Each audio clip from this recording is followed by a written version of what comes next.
오늘 아침에 이사야서 40장 1절로 5절 말씀을 통해서 하나님의 위로라는 점을 가지고 몇 주간에 걸쳐서 말씀의 은혜를 나누고자 합니다.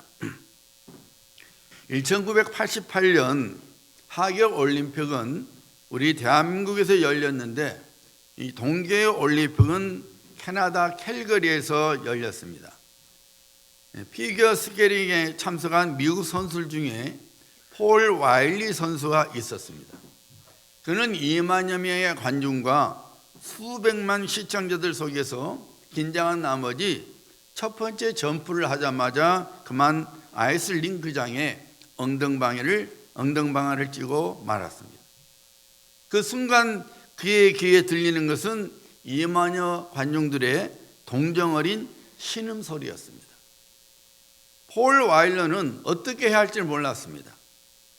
스케이트를 계속 타야 할지 아니면 포기해야 할지, 이 두 가지 선택 중에서 당하고 있었을 때에 갑자기 하나님의 말씀이 떠올랐습니다. 시편 37편 24편 말씀이에요. 24절 말씀입니다. 그는 넘어지나 아주 엎드러지지 아니함은 여호와께서 그의 손으로 붙드심이로다. 폴 와일리는 즉시로 일어나서 스케이팅을 탔습니다. 순서가 끝나자 관중들은 그의 용기와 결심에 열정적인 응원 박수를 보냈습니다. 그로부터 4년 후 1992년 프랑스 알베르빌에서 열렸던 동계올림픽에서 그는 남자부 싱글 피겨 스케이팅에서 은메달을 목에 걸게 되었습니다. 인생 속에서 누구든지 넘어지는 위기를 만나게 됩니다. 그런데 이 위기를 만났을 때에 일어서는 자가 되어야 합니다. 우리들이 인생의 어려움을 만났을 때에, 온 인생길에서 걷다가 넘어질 때에 폴 와일리처럼 하나님의 말씀을 붙들고 일어서야 합니다. 계속해서 우리 인생길을 걸어가야 합니다. 한때 웰빙이라는 단어가 유행했지요. 그래서 몸에 좋은 음식에 대한 사람들의 관심이 엄청났습니다. 그런데 요즘은 힐링이라는 단어가 더 유행하고 있지요. 웰빙은 몸에 대한 관심이라면 힐링은 마음에 관한 관심입니다. 이 사람들의 관심이 웰빙에서 힐링으로 옮겨진 것은 사람들이 몸의 문제보다 마음의 문제가 훨씬 더 중요하고 심각하다는 것을 깨달았기 때문이죠. 그래서 요즘은 힐링 마케팅이 대세이죠. 힐링 음악, 힐링 미술, 힐링 음료, 힐링 마사지, 힐링 살림욕 등등 이 마음의 안정을 통해서 질병을 예방하고 건강을 유지하려는 시도가 곳곳에서 이루어지고 있습니다.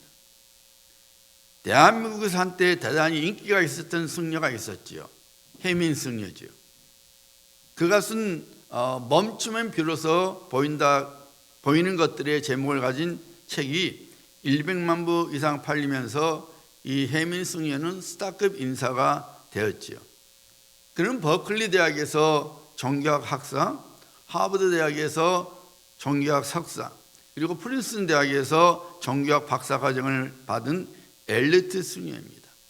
화려한 스펙뿐만 아니라 외모도 참으로 준수하게 생긴 승려입니다. 그가 미국 매사추세츠에 있는 햄프셔 칼리지에서 7년 동안 종교학 교수로 일하다가 승려가 되었어요. 처음에는 승려가 아니었던 거죠. 종교학 교수로 가르치다가 승려가 되었어요. 왜 출가됐는지를 물었을 때에 그는 두 가지 이유로 인하여 승려가 되었다고, 불교에 귀하게 되었다고 말했어요. 하나는 그의 친구 중에 존이라는 친구가 있었는데 그 존이 주말마다 어디를 다녀오는데 그것이 궁금해서 알아봤더니 그 존이라는 친구가 매 주말마다 에이즈 환자들이 사는 마을에 가서 봉사를 하고 있었습니다. 자신은 성공을 위하여 열심히 달려가고 있는데 자기 친구는 다른 사람의 다른 사람들을 돌보는 삶을 살아가는 것을 보고 충격을 입었답니다. 다른 하나는 그의 친구 중에 하나가 갑자기 교통사고로 죽자, 삶이란 언제라도 부서질 수 있는 거구나 라는 생각이 들면서 죽음에 대한 두려움이 생겼고, 동시에 내가 왜 태어났는가라는 해답을 찾다가 불교에 귀하게 되었다고 말했어요. 그가 쓴 글 중에 내 나이 50의 제목을 가진 글이 있는데, 그가 나이 50이 된 어느 봄날에 3가지 깨달음을 얻게 돼서 행복하게 되었다는 비결을 배우게 되었다는 거예요. 그 3가지 깨달음이 이것입니다. 하나는 내가 상상하는 만큼 세상 사람들은 나에 대한 관심이 없다. 그래서 남들의 문제, 남들의 눈에 어떻게 보이는데 혹은 비판에 많은 시간을 쓸 필요 없다는 거예요. 다른 하나는 이 세상 모든 사람이 나를 좋아해 줄 필요가 없다는 것이다. 그래서 다른 사람들이 나를 좋아해 주기를 바라는 것은 욕심이고, 누군가가 나를 미워해도 그냥 자연의 이치라 생각하면서 편하게 살아가라는 거예요. 또 다른 하나는 남을 위한다면서 하는 모든 행위들이 사실 나를 위함이었다는 것이다. 그래서 부모가 죽어 우는 것도 실상 나의 외로움 때문에 우는 것이며, 자녀가 잘 되기를 바라는 것도 실상은 다 자신을 위한 것이라는 거예요. 어차피 사람들은 다 자기 중심 속에서 살아가고 있다는 것입니다. 여러분, 이 해민 승려가 깨달은 3가지 비결을 가만히 살펴보세요. 하나는 뭡니까? 사람들은 나에 대한 관심이 없어. 그러니 관심 받으려고 스트레스 받을 필요 없어, 그 말이죠. 이 생각 속에서 자기 인생의 중심이 누굽니까? 주인이 누굽니까? 나예요. 2번째 깨달음이죠. 모든 사람이 나를 좋아하지 않아. 그러니 미움받는다고 해서 스트레스 받을 필요 없어. 역시 그 인생의 중심, 그 삶의 중심은 나입니다. 3번째 깨달음 역시 마찬가지죠. 나를 위해 살아가는 거야. 중심이 뭡니까? 나입니다. 자기 중심 속에 나예요. 그러면서 이 사람은 내 욕심을 버리면 내가 행복해진다는 거예요. 그러면서 늘 비우기, 무소유, 내려놓기 등의 가르침을 강조를 했어요. 비워놓으면 행복해진다, 내려놓으면 행복해진다, 소유하지 않으면 행복해진다. 늘 그렇게 가르쳐 왔습니다. 그런데 본인은 정작 서울 남산타워가 보이는 고급 주택에서 살았어요. 자기에게 건물이 하나 있는데 그 건물을 조계종에 팔아서 아주 시세이익을 굉장히 차지를 했어요. 또 뉴욕의 고가의 아파트를 갖고 있었습니다. 무소유가 아니라 풀소유의 삶을 살아가고 있었던 거예요. 무소유가 행복하다 하면서 자기는 모든 것을 갖고 있었던 것입니다. 그래서 불교계에서 그를 부처의 가르침을 팔아먹는 기생충이다, 승려가 아니라 사업가요 배우다라고 질타를 했습니다. 대중들의 애면이 자연스럽게 이루어졌고, 지금은 아무도 그에게 관심을 쏟지 않고 있습니다. 그만큼 여러분, 내 삶의 중심이 나라는 것을 버리는 것이 쉽지 않다는 것이죠. 자기 마음속에, 그리고 삶 속에 인생의 주인이 되시는 하나님께서 계시지 않는 사람은 뭐든지 자기 스스로 해결해 보려고 합니다. 그런데 문제는 자기 스스로 자신의 인생의 문제를, 그리고 위기를 해결할 수 없다는 점이에요. 그래서 사람들이 술과 마약, 그리고 세상 향락에 포로가 되어 살거나 혹은 자포자기의 삶을 살아갑니다. 그냥 살지 뭐, 어떻게 되겠지 하는 삶을 살아가는 거예요. 인생의 주인을 자기 자신으로 삼고 살아가면 내 삶의 중심은 나라는 것을 갖고 살아가면은 인생의 문제로부터, 인생의 위기로부터 도저히 벗어날 수 없습니다. 사랑하는 여러분, 참된 인생 힐링은 우리로부터 나오지 않습니다. 우리가 만들 수 없습니다. 우리 인생 힐링은 우리를 만드신 하나님만이 우리 인생을 치유해 주십니다. 우리 인생 치료자는 예수 그리스도를 통해서 참 사랑을 보여주신 하나님 아버지 한 분뿐이십니다. 설교 서두에서 말씀드린 것처럼 이 세상 사람들의 온통 관심이 힐링에 있습니다. 그런데 그런 관심이 세상 사람들에게만 있는 것입니까? 우리에게는 해당이 안 되는 것입니까? 아니죠. 누구보다도 우리 역시 힐링에 대한 목마름을 안고 살아가고 있습니다. 우리가 살고 있는 세상은 여러분, 성경에서 광야로 비유하고 있습니다. 이 광야 생활은 절대로 쉬운 것이 아닙니다. 이스라엘 백성들이 애국으로부터 건짐을 받았죠. 이것을 영적으로 해석할 때 죄로부터 구원을 받은 것을 말합니다. 애국은 이 세상인데 하나님께서 세상의 포로로서 살아가고 있는 이스라엘 백성들을 그의 능력으로 꺼내어서 포로가 아니라 자유민이 되게 하셨습니다. 우리들 역시 한때 소망이 없는 삶을 살았습니다. 이 세상에 포로가 되어 살아갔습니다. 이런 우리를 하나님께서 예수 그리스도를 통하여 하나님의 거룩한 백성, 즉 성도로서 불러주셨습니다. 영원한 생명과 천국을 기업으로 받은 자유민이 된 것이죠. 그래서 그리스도 예수 안에서 구원받은 성도는 더 이상 이 세상의 소유, 즉 마귀의 소유가 아닙니다. 하나님께 속한 거룩한 백성입니다. 죄의 포로가 되어서 죽음과 멸망이었는데 이제는 그리스도 예수 안에서 영생과 천국이 우리의 미래가 되었습니다. 이스라엘 백성들이 애국으로부터 건짐을 받아서 이제 하나님께서 약속하신 땅 가나안에 들어가기 전에 광야에서 40년을 보내야만 했습니다. 성경에서 40이라는 숫자는 연단과 훈련 기간을 의미하는 거예요. 우리 예수님께서 공생의 사역을 시작하기 전에 40일 금식을 하셨죠. 모세가 출애굽 지도자로 세움을 받기 전에 40년 동안 미디안 광야에서 목자로서 살아야 했습니다. 우리 역시 하나님께서 약속하신 가나안, 영적 가나안 땅, 천국에 가기 전에 이 세상에서 하나님의 백성으로서 연단과 훈련을 받게 됩니다. 하나님께서 왜 하나님의 백성을 하여금 광야 생활을 하게 하시는 그 이유를 아십니까? 우리 하나님께서 우리를 고생시키려고 하시는 것입니까? 아닙니다. 하나님께서 우리에 대한 하나님의 본심을 에레미야 선지자를 통해서 말씀하셨죠. 우리에 대한 하나님의 관심은 평강이요, 장래의 소망을 주는 것이라고 했어요.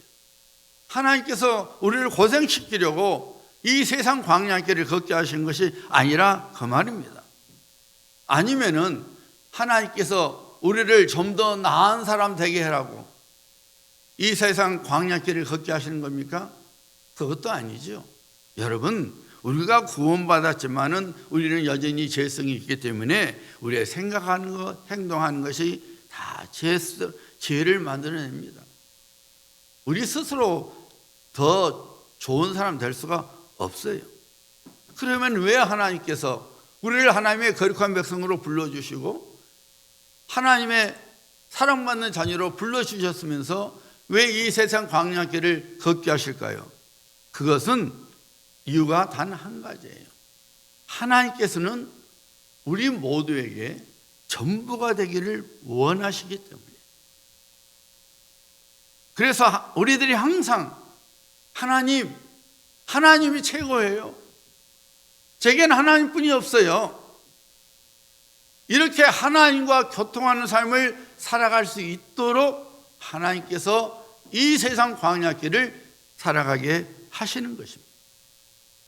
종종 인생은 산은 오르는 것이라고 비유하지만은 아닙니다. 인생은 광야길을 걸어가는 거예요. 사는 정상이 있으니 그 정상을 향해 오르면 되는 것이죠. 하지만 인생이 그렇게 되나요? 아닙니다. 광야는 전혀 다릅니다. 여러분, 광야는 앞이 보이지 않습니다. 게다가 바람이 한번 불면요, 지형이 완전히 바꿔져 버립니다. 다른 세상이 되어버립니다. 마실 물도 풍족하지 않습니다. 쉴 그늘도 없습니다. 걸을 때마다 발바닥에서 먼지가 풀풀 나서 기침을 할 수밖에 없습니다. 그래서 광야길에서는 지도가 필요하지 않습니다. 이미 말씀드린 대로 수시로 지형이 바꿔지기 때문에 지도가 있으나 마나예요. 광야길에서 절대적으로 필요로 하는 것은 나침반입니다. 나에게 정확히 방향을 알려주는 그 나침반이 있어야만이 광야길에서 헤매지 아니하고 내가 원하는 목적지에 이르게 되는 거예요. 이 나침반이 무엇이냐? 바로 하나님이시요, 그의 입에서 나오는 하나님의 말씀입니다.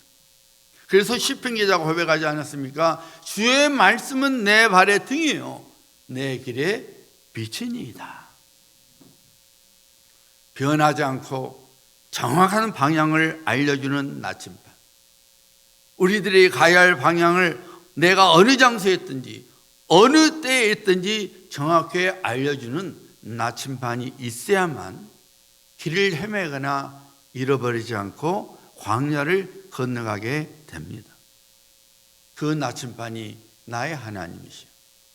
그리고 나의 하나님의 입에서 나오는 말씀이에요. 여러분, 우리의 삶을 한번 보세요. 우리 인생은 수시로 변합니다. 우리 현실은 광야 같습니다. 햇빛이 비치는가 하면은 어느새 검은 먹구름이 몰려와서 비가 쏟아집니다. 나라 정책에 따라서 삶의 내용들이 달라집니다. 지금의 좋은 직장이 미래에는 별 볼 일 없는 직장으로 변하게 됩니다. 그래서 우리 자녀들이 어떤 직장을 선택하면 좋을지 판단하기가 쉽지 않아요. 인공지능을 가진 로봇들이 많이 나오기 때문에 많은 사람들이 직장을 잃게 됩니다. 심지어 수술도 인공지능을 가진 로봇이 하게 된다고 예측을 내리고 있습니다. 얼마 안 있으면 여러분 자동차 운전을 배울 필요도 없어요.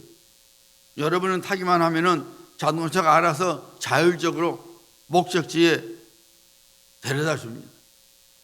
얼마 안 있으면은 마이카 시대도 끝난다 해요. 왜요?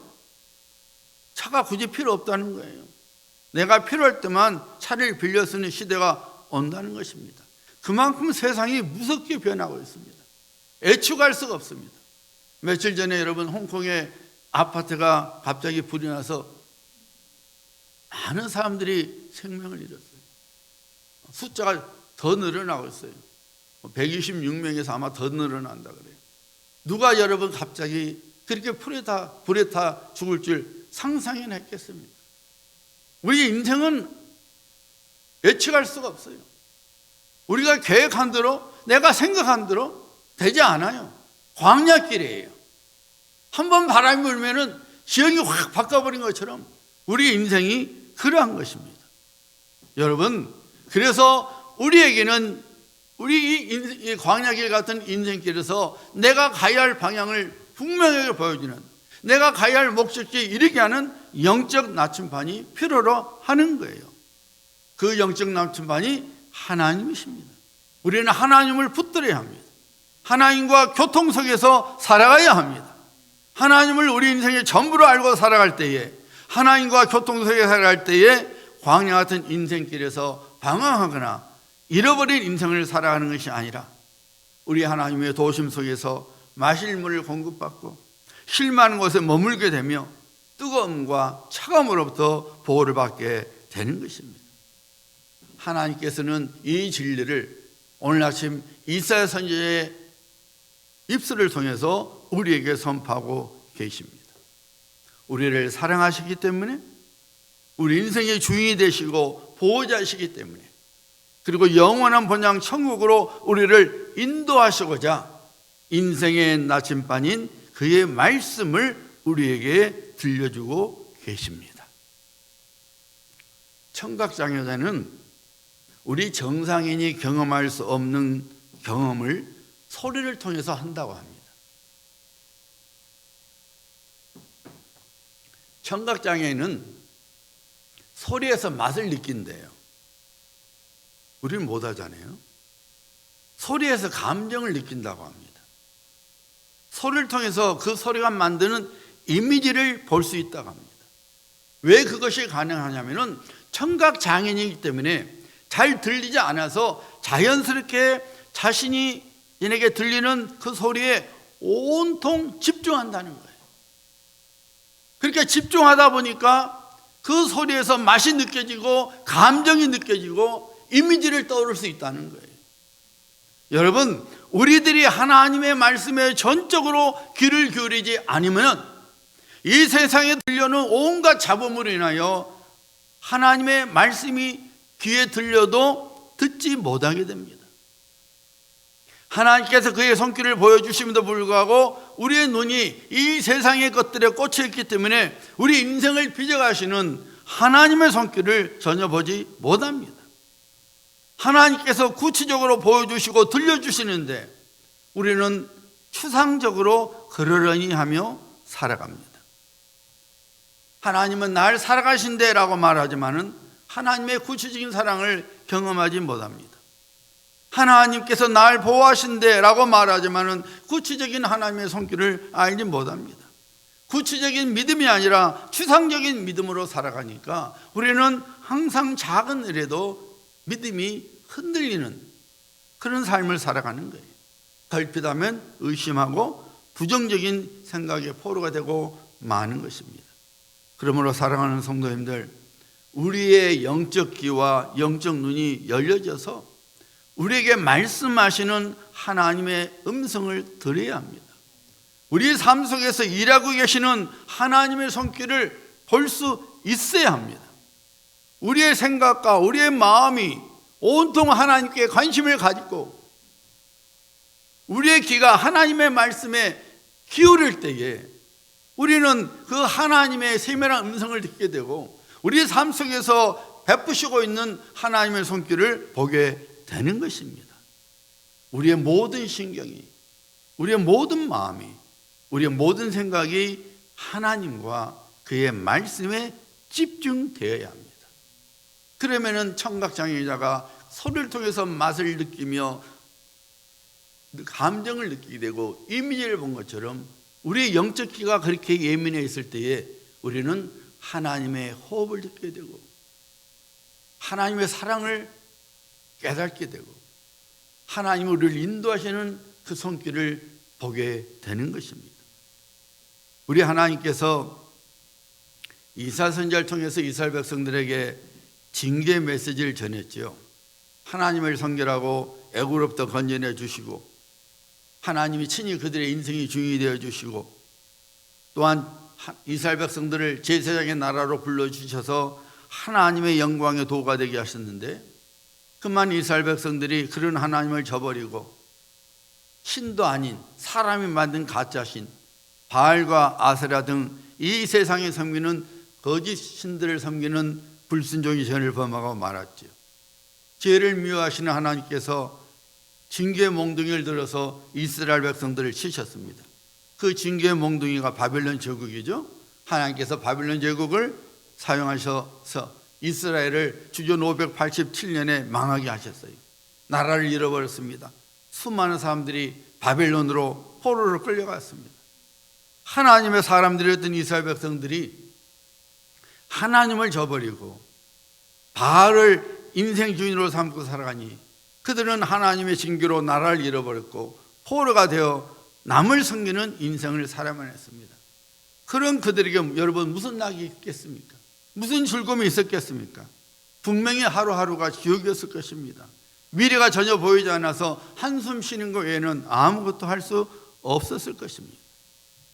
여러분 우리가 경험해 보지만은 마음에 상처가 있고 인생에 아픔이 있으면은 좋은 것도 좋지 않고 즐거운 것도 즐겁지가 않게 되죠. 마음속에 깊은 근심이 있을 때 맛있는 것을 먹어도 맛을 모릅니다. 물론 어떤 사람들은 고민이 있으면 더 먹더라고요. 그런데 여러분, 맛을 느껴서 먹는 거 아니잖아요. 잊어버리려고 먹는 거잖아요. 지금 이스라엘 백성들이 딱 그 상황 속에 있었어요. 근심의 포로, 절망의 포로가 되어 장래 소망을 포기한 채 그냥 오늘 하루만 지나라, 내일은 어떻게 되겠지라는 심정으로 하루하루를 억지로 지내고 있었습니다. 우리식으로 하면은 죽지 못해 살아가는 것이었습니다. 오늘 아침 말씀을 듣고 계시는 여러분들 중에 혹시나 이런 심정으로 살아가시는 분이 계십니까? 이런 상황 속에서 살아가고 계시는 분이 계십니까? 이사야 선지자를 통하여 주시는 하나님의 말씀을 잘 들으셔야 합니다. 그래야만 내 형편은 그 정도는 아니야 라고 생각하시는 분이 아니라, 이런 삶 속에서도 나에 대한 하나님의 계획이 있구나를 깨닫게 되는 것입니다. 혹시나 목사님 저는 아무 문제 없어요, 괜찮아요, 이렇게 생각하시는 분이 계십니까?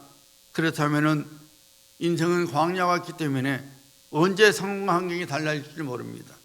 그때를 대비하는 마음으로 하나님의 말씀을 잘 들으셔야 합니다. 여러분, 우리가 정직하게 우리의 삶의 모습을 들여다보면 우리 역시 이사야 시대의 이스라엘 백성들과 똑같습니다. 하나님께서 인생의 주인이신데 인생의 주인 되시는 하나님을 섬기기보다는 이 세상의 것들을 인생의 주인으로 살아가고 있습니다. 하나님보다는 물질이 더 소중하고 하나님보다는 탐욕을 주인으로 삼아 욕망의 포로가 되어 살아가고 있는 것이 오늘날 우리들의 현 주소입니다. 우리는 고백하죠. 세상 즐거움 다 버리고 세상 자랑 다 버렸네. 주 예수보다도 더 귀한 것은 없네. 예수밖에는 없네.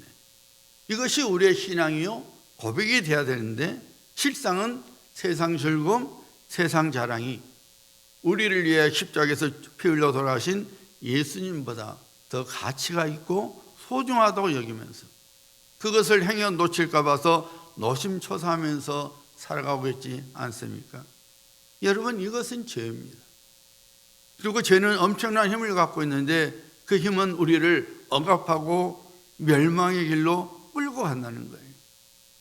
그래서 죄가 가져오는 여러 가지 아픔과 고통 때문에 소망을 잃어버리고 절망의 포로가 되어서 살아가는 것입니다.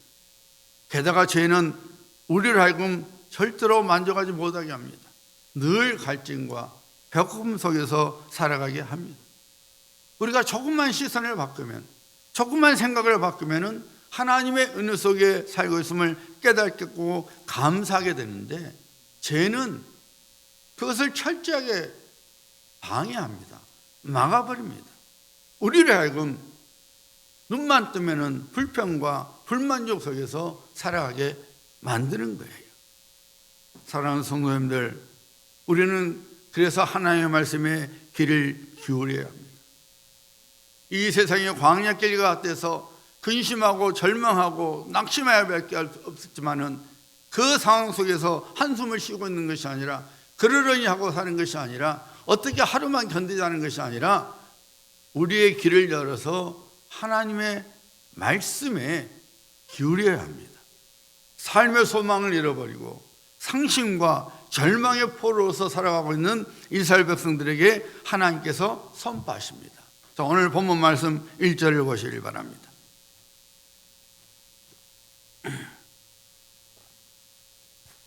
너희의 하나님이 이르시되 너희는 위로하라.